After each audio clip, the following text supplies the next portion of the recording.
ഇവിടെ ഇരിക്കുന്ന ബഹുമാന്യരായ നാട്ടുകാർ, ഇവിടെ മൈക്ക് സാങ്ഷൻ നിഷേധിച്ചത് തന്നെ ശരിക്കും ജനാധിപത്യപരമായിട്ടുള്ള അഭിപ്രായ പ്രകടനം നടത്താനുള്ള നമ്മുടെ അവകാശത്തെ നിഷേധിക്കുന്ന ഒന്നാണ്. ഇപ്പോ നിയമസഭ പോലുള്ള സ്ഥലങ്ങളിൽ പ്രതിപക്ഷത്തെയും പോലീസിനെയൊക്കെ വിമർശിക്കുന്ന ഒരു പ്രക്രിയ നടക്കാറുണ്ട്. അപ്പൊ ജനാധിപത്യത്തിന്റെ ഭാഗമായിട്ടുള്ള ഒന്നാണ് ഒരു സർക്കാരിനെ വിമർശിക്കുക എന്നതും പോലീസിനെ വിമർശിക്കുക, പോലീസിന്റെ നയങ്ങളെ വിമർശിക്കുകയോ അല്ലെങ്കിൽ സർക്കാരിന്റെ നയങ്ങളെ വിമർശിക്കുകയോ ഒക്കെ ചെയ്യുന്നത് ശരിക്കും ജനാധിപത്യത്തിന്റെ ഭാഗമായിട്ടുള്ള ഒന്നാണ്. പക്ഷെ ഇവിടെ അത്തരം ഒരു വിമർശനം പോലും ഈ പൊതുവായ ഒരു സ്ഥലത്ത് പാടില്ല എന്ന് പറയുന്നത് ശരിക്കും ജനാധിപത്യ വിരുദ്ധമായ ഒന്നാണ്. ജനാധിപത്യത്തിൽ എന്നും ഈ പല അഭിപ്രായങ്ങൾ തമ്മിലുള്ള ഒരു സംവാദം, ഗവൺമെന്റിന് അനുകൂലമായിട്ടായാലും അതിനെതിരായിട്ടുമുള്ള തരത്തിലുള്ള സംവാദം നടത്തുന്ന ഒന്നാണ് ജനാധിപത്യം എന്ന് പറയുന്നത്. അപ്പൊ അതിവിടെ പൂർണ്ണമായിട്ട് നിഷേധിച്ചിരിക്കുകയാണ്. ഇവിടെ പണ്ട് ഈ ഗാന്ധി പാർക്കില് ഈ അന്യസംസ്ഥാന തൊഴിലാളികൾ ഇവിടെ ഒന്നിച്ചിരിക്കുന്നതിനെതിരായിട്ട് ഈ പോലീസ് നടപടിയെടുക്കുകയും അവരെ ആട്ടിപ്പായിക്കുകയും ചെയ്തിരുന്നു. അപ്പൊ അതിനെതിരെ ഒരു പ്രതിഷേധ പരിപാടി നടത്തിയപ്പോഴും ഇവിടെ ശരിക്കും അതിനെതിരെ പോലീസ് അത് അനുവദിക്കാത്ത ഒരു അവസ്ഥ ഉണ്ടായിരുന്നു. എന്നിട്ടും അതിവിടെ നടത്തി. അപ്പോ ശരിക്കും ഒരു പോലീസിന്റെ ഭാഗത്തുനിന്ന് ഗവൺമെന്റ് ഭാഗത്തുനിന്ന് ഉണ്ടാവുന്ന ഒരു പ്രവൃത്തിയും നമുക്ക് വിമർശിക്കാൻ കഴിയാത്ത രീതിയിൽ വളരെ ഏകപക്ഷീയമായിട്ട് സർക്കാരിനും പോലീസിനും ഒക്കെ എന്ത് നടപ്പാക്കാം എന്നുള്ള രീതിയിലുള്ള ഒരു അധികാരമാണ് നിലനിൽക്കുന്നത്. ഇതിനെയാണ് നമ്മൾ ശരിക്കും ഫാസിസം എന്ന് പറയുന്നത്. വളരെ ഏകപക്ഷീയമായ രീതിയിൽ നമ്മുടെ മുകളിൽ അധികാരം നടപ്പാക്കുകയും സർക്കാരോ പോലീസോ തീരുമാനിക്കുന്ന എന്തും ഈ നാട്ടിൽ നടപ്പാക്കാൻ കഴിയും എന്നുള്ള രീതിയിലുള്ള ഒരു അവസ്ഥയാണ് ഇവിടെ നിലനിൽക്കുന്നത്. അതുപോലെ തന്നെയാണ് ഈ നാട്ടില് ഏതെങ്കിലും രീതിയിൽ പ്രതിഷേധം നടത്തുന്ന ആൾക്കാരെ അല്ലെങ്കിൽ മനുഷ്യാവകാശത്തിനും നീതിക്കും വേണ്ടി നിൽക്കുന്ന ആൾക്കാരെ പോലീസ് ഒരു കാരണവും കൂടാതെ ഒരു സുപ്രഭാതത്തില് അറസ്റ്റ് ചെയ്തുകൊണ്ട് പോവുക എന്നുള്ളൊരു പ്രക്രിയ ഇപ്പൊ നടന്നുകൊണ്ടിരിക്കുകയാണ്. അതാണ് സക്കറിയ എന്ന ഒരു ചെറുപ്പക്കാരനെ അറസ്റ്റ് ചെയ്ത് ഇപ്പൊ 6 വർഷമായിട്ട് ജയിലിൽ കിടക്കുകയാണ്. അപ്പൊ നിരപരാധികളായിട്ട്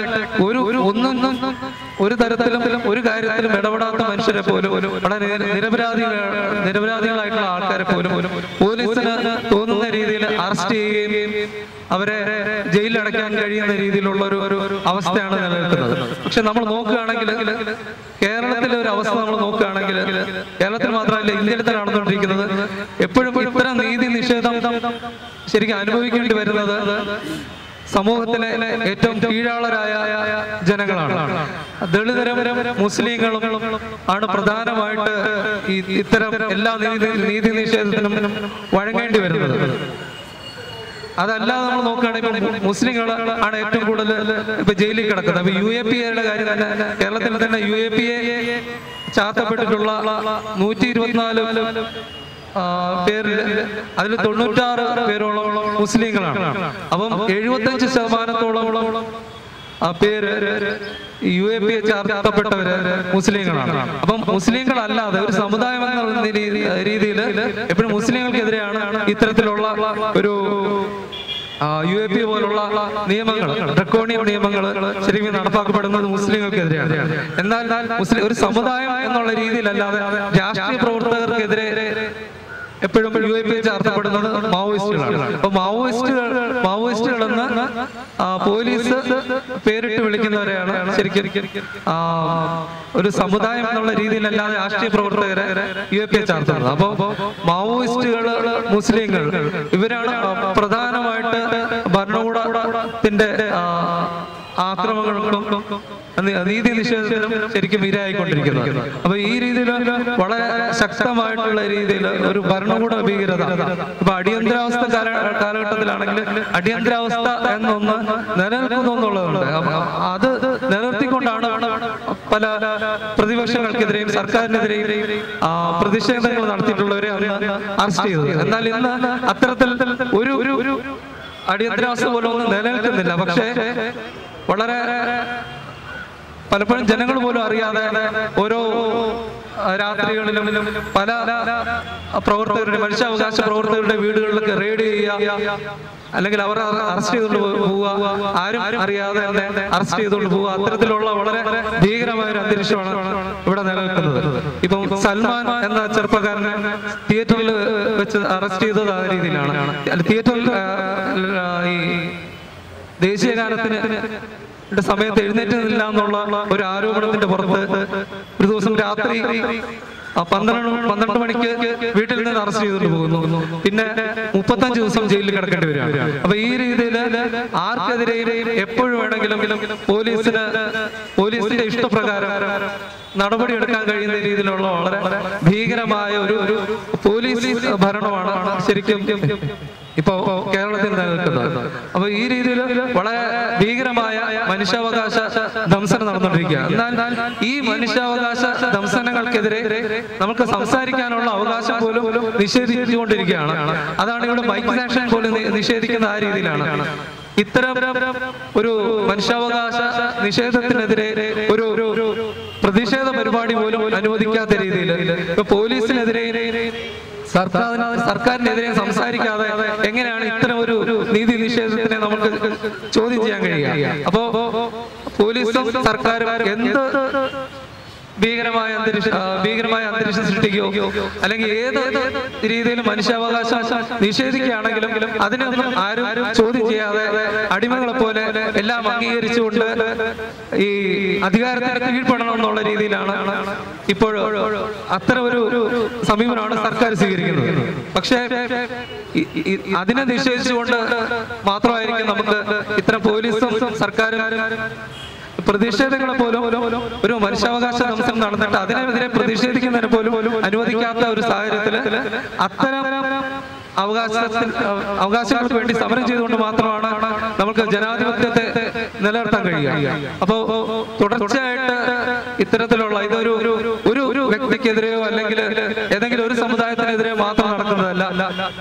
പ്രധാനമായിട്ടും മുസ്ലിങ്ങൾക്കും ദളിതർക്കെതിരെയാണ് ഇപ്പോ ഇത്തരത്തിലുള്ള നീതി നിഷേധം നടത്തുന്നതെങ്കിലും ഇപ്പോ മാവോയിസ്റ്റ് എന്ന പേരിൽ ആർക്കെതിരെയും മറ്റു സമുദായങ്ങളിൽപ്പെട്ടവർക്കെതിരെ ഇത്തരത്തില് ഒരു പോലീസിന് സംശയത്തിന്റെ പേരിൽ ആരെ വേണമെങ്കിലും അറസ്റ്റ് ചെയ്യാവുന്ന രീതിയിലുള്ള ഒരു രീതിയിലേക്കാണ് നീങ്ങിക്കൊണ്ടിരിക്കുന്നത്. അതുകൊണ്ട് തന്നെ ഒരു കൂട്ടായ ഒരു പ്രതിഷേധം പല തലങ്ങളിലും ഉള്ള ഒരു കൂട്ടായ ഒരു പ്രതിഷേധത്തിൽ കൂടെ മാത്രമായിരിക്കാം ഇതിനെ തടയാൻ കഴിയുക.